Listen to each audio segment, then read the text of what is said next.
سلام دوستان، کامیار هستم از استانبول. امروز اومدم گرجستان، شهر زیبای باتومی. با من همراه باشید بریم جاذبه‌های گردشگری این شهر رو ببینیم.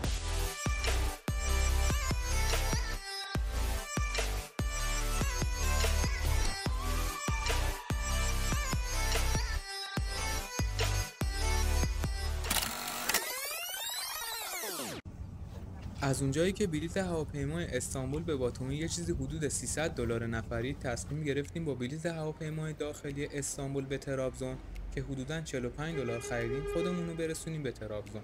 بعد از اون با اتوبوس تا باتومی 3 ساعت راه، فکر کنم ارزششو داره. مرز بین ترکیه و گرجستان که اسمش سارپی هم هست زیادم شلوغ نیست، یکم پیاده روی داره تا کنترل پاسپورت. اینجا مدارک رو آماده کردیم، حدود 5 دقیقه طول کشید تا پلیس مرزی اجازه بده ما با پاسپورت ایرانی با توجه به اینکه مدارکمون کامل بود و قبلا هم گرجستان اومده بودیم و مهر گرجستان توی پاسپورتمون بود، وارد خاک گرجستان بشیم. خب ما دیگه از مرز رد شدیم، بریم ببینیم باتومی چه خبره. میخواستم هتلمون بهتون نشون بدم که ویو نسبتا خوبی داره، ویو دریا رو داره، فاصلش تا مال خیلی نزدیکه، حدوداً 200 متره. توی خیابون اصلی باتومی واقع شده، خیابون شریف خیمشیاشویلی. تلفظش سخته ولی دقیقاً همینه. اصلی ترین خیابون باتومی میشه حسابش کرد که هم کازینو توش داره، هم کافه های خوشگلی توش داره. و این خط نواری دریا هم که ببینید تو ویدیوهای بعدی براتون بیشتر میذارم ازش. برای قیمتش هم توی شهریور سال 1403 که الان هستش، قیمتش برای من شبی 1,800,000 حدوداً در اومده. ممکنه بعداً ارزون تر بشه، ممکنه گرونتر بشه. روی این پکیج صبحونه نهار شام هم نداره. البته میتونید صبحونه رو بگیرید که بعد هزینه بیشتری پرداخت کنید. خب دوستان، یه دونه خیابون اصلی داره اینجا توی باتومی، اسم این خیابون شریف خیمشیاشویلیه که تمام کافه رستورانا توی این خیابونه. برای صبحونه خوردن میتونید بیاید اینجا. یه خط ساحلی داره و ساختمان‌های بلند، برج‌های زیبا. توی خیابونم پر از توریستای روس هستش.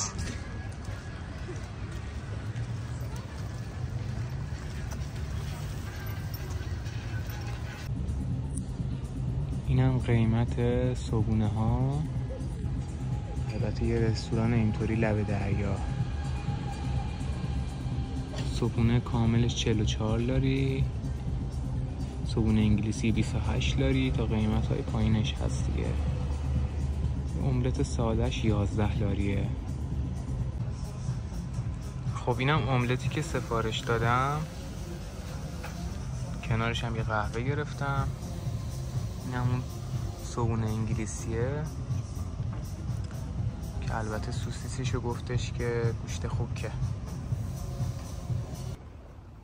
باتومی برعکس تفلیس که همش سبک اروپاییه فرق داره. یعنی بعضی از قسمت‌های شهر مثل دبی پر از برج‌های بلند و نورانی و حس و حال مدرن داره. یکم که قدم بزنید میتونید از قسمت مدرن شهر وارد تم اروپایی شهر باتومی بشید. این باعث میشه باتومی برای یه سفر 4-5 روزه برای شما اصلا یه نواخت نباشه. سعی کنید توی انتخاب لوکیشن هتلتون دقت کنید و توی مرکز شهر هتل بگیرید. برای رفت و آمد به هر جایی که بخواید میتونید پیاده روی کنید که خودش یه سوال دیگه ای داره. ما هم الان بعد از صبحونه پیاده میریم سمت اولین مقصدمون که میدون اروپاست. خب اینم میدون اروپا که هم کازینو داره، هم کافه رستورانای خیلی قشنگی داره. یه لوکیشن خیلی خاصه برای عکس گرفتن.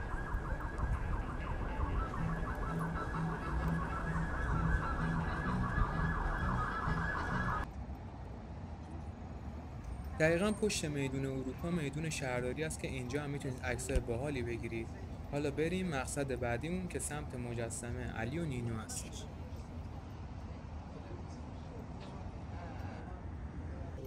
اینم مجسمه علی و نینو که یکی از نمادهای شهر باتومیه، توی پارک میراکل قرار داره. حالا من براتون توضیح بدم افسانه عشق علی و نینو رو.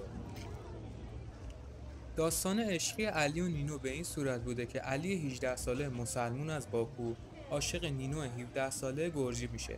که هر دو خانواده با ازدواجشون مخالف بودن. بالاخره علی و نینو خانواده هاشون رو برای ازدواج راضی میکنن، اما این وسط جنگ جهانی اول شروع میشه و جنگ بین آلمان و شوروی به کشور اینها هم کشیده میشه و علی برای دفاع از کشورش به جنگ میره و کشته میشه. اینطوری عشق این دو نفر نافرجام باقی میمونه.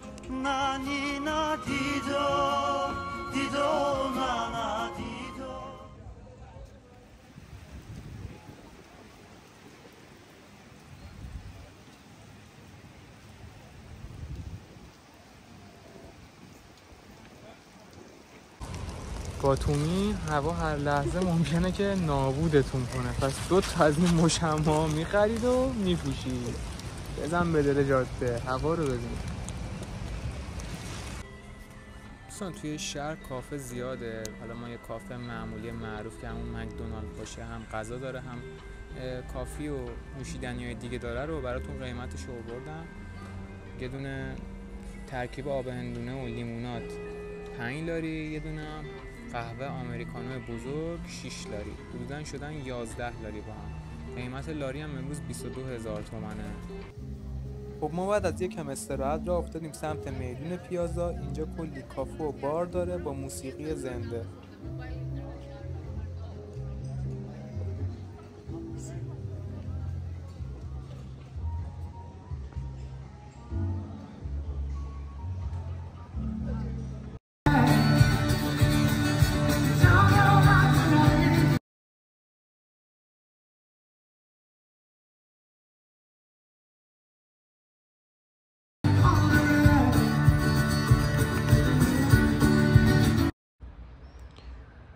خب ما مجبور شدیم که 2 روز دیگه سفرمون رو تمدید کنیم، به خاطر همین هتل خودمون جا نداشت. اومدیم توی هتل جدید چکین کردیم. گفتم هتلم براتون بگیرم که هم گاز برقی داره، قهوه ساز داره، میز ناهارخوری، تلویزیون، تخت، همه چی مرتب، خیلی تمیز و جالبیش اینه که قیمتش هم از اون هتل ارزون تره. ویو بیرونش هم بگیرم براتون. این ویو دره زیبا، اینم منظره شهر رو دارین حدودی. یک سری تور طبیعت‌گردی هست که ما تصمیم گرفتیم 1 روز از این سفرمون رو به این تور اختصاص بدیم. قیمت رو معمولاً 150 لاری اعلام میکنن. اگر 2 نفر باشید یا 4 نفر فرقی نداره. یکم تخفیف گرفتیم، با 120 لاری رفتیم به سمت طبیعت که آبشار، پل تاریخی، رودخونه مرزی، زیپلاین و شراب‌های دستساز با کیفیت برای خریدم داره.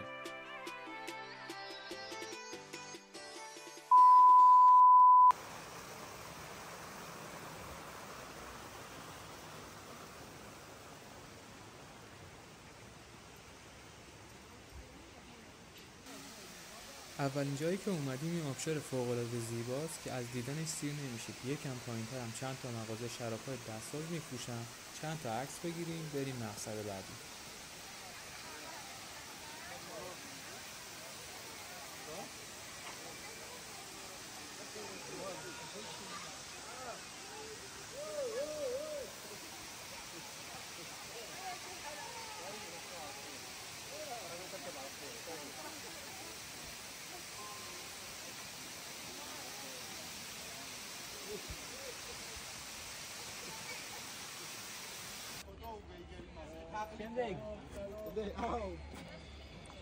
این هم همون پل تاریخی و زیپلاینش هست که همین رودخونه هم که میبینید جلوتر. یه نمای دیگه ازش میگیرم که خیلی جالبه.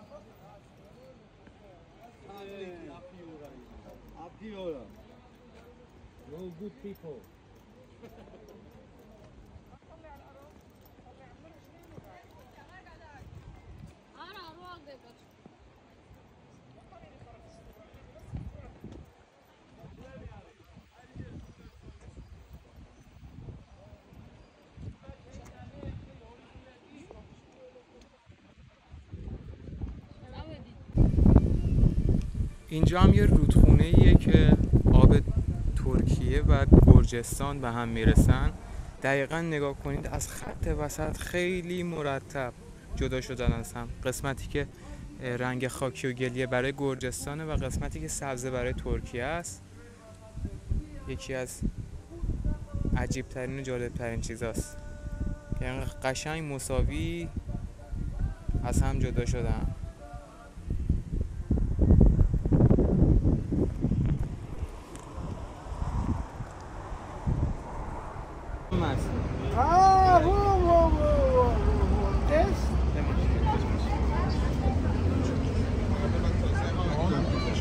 Ne kadar fiyatı?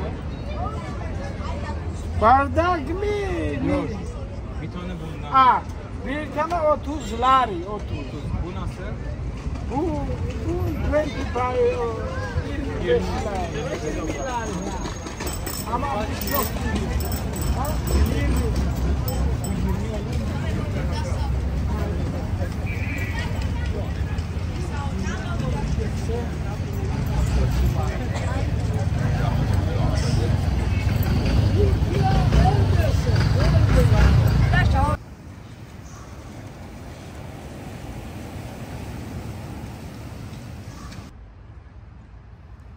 خب کم کم هوا داره تاریک میشه، بریم پاساژ یکم بگردیم، یه غذایی بخوریم، بعد آماده شیم بریم یه کافه بار باحال.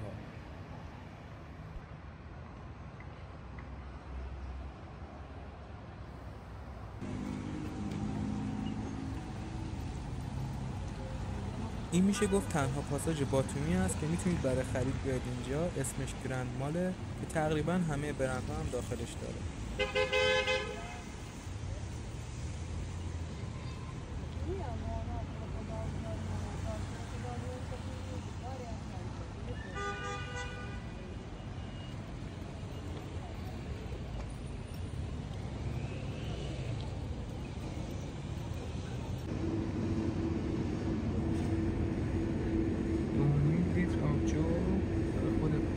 گرجستان هفلری.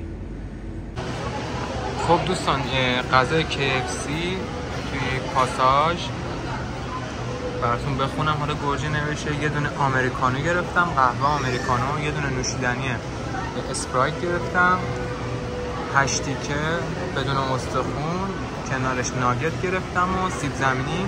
مجموعاً شد 37 و 45، 37 لاری. خب بریم یه کافه بار باحال پیدا کنیم با موزیک زنده که شب آخر سفرمون هم کلی بهمون خوش بگذره.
خب دوستان عزیز، چند تا نکته رو سریع میخواستم بهتون بگم در رابطه با ورود به کشور گرجستان.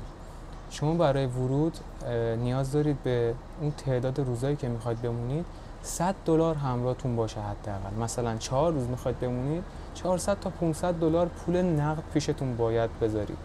رندوم ممکنه از هواپیما که پیاده میشید 300 نفر 150 نفرشون رو ازشون بخوان چک کنن که پول نقد همراهتون هست یا نه. این از این. بلیت رفت و برگشتتون رو حتما پرینت بگیرید داشته باشید. واچر هتلتون رو حتما پرینت بگیرید داشته باشید و بدونید کدوم خیابونه. ازتون پرسیدن اونجا انگلیسی یک کوچولو بلد باشین، یا اگر مرز سارپ یا همون مرز ترکیه به گرجستان میخواید وارد بشید، اگر ترکیه هم بلد باشید اوکیه، ولی حتما اینا رو پرینت بگیرید و از همه مهمتر بیمه مسافرتی هم بگیرید.